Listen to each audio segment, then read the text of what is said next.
اعوذ باللہ من الشیطان الرجیم بسم اللہ الرحمن الرحیم۔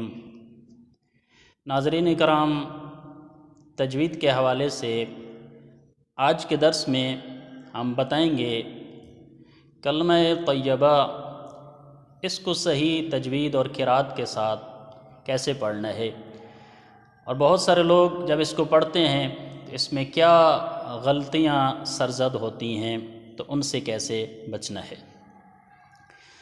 چونکہ کلمہ ہر مسلمان کی پہچان ہے، کلمہ پڑھنا صحیح آتا ہوگا تو تب وہ بندہ مسلمان ہو سکتا ہے۔ تو کلمہ صحیح کیسے پڑھنا ہے، پہلے میں خود صحیح پڑھ کے آپ کو بتلاتا ہوں۔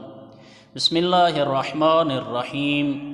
لا الہ الا اللہ محمد رسول اللہ علی ولی اللہ وصی رسول اللہ وخلیفتہ بلا فصل۔ یہ اس کا صحیح تلفظ ہے اعراب کے حوالے سے۔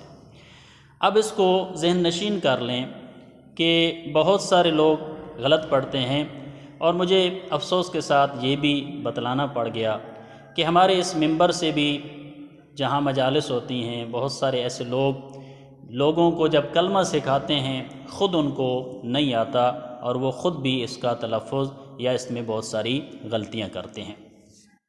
لا الہ الا اللہ، یہاں لا الہ الا اللہ حروف کو واضح کر کے پڑھنا ہے۔ محمد الرسول اللہ، محمد الرسول اللہ، محمد الرسول اللہ نہیں ہے۔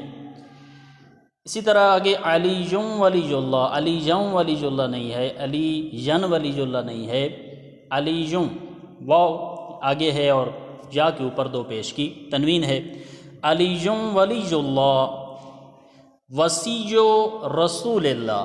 اب یہاں پر بھی کچھ غلطیاں لوگ کرتے ہیں کہ وصی یا رسول اللہ، لفظ یا موجود یہاں پہ نہیں ہے، وصی رسول اللہ وخلیفتہ بلا فصل، وخلیفتہ نہیں ہے بلکہ تا کے اوپر یہاں پیش ہے، وخلیفتہ بلا فصل، یہاں فصل ہے صاد کے ساتھ ہے۔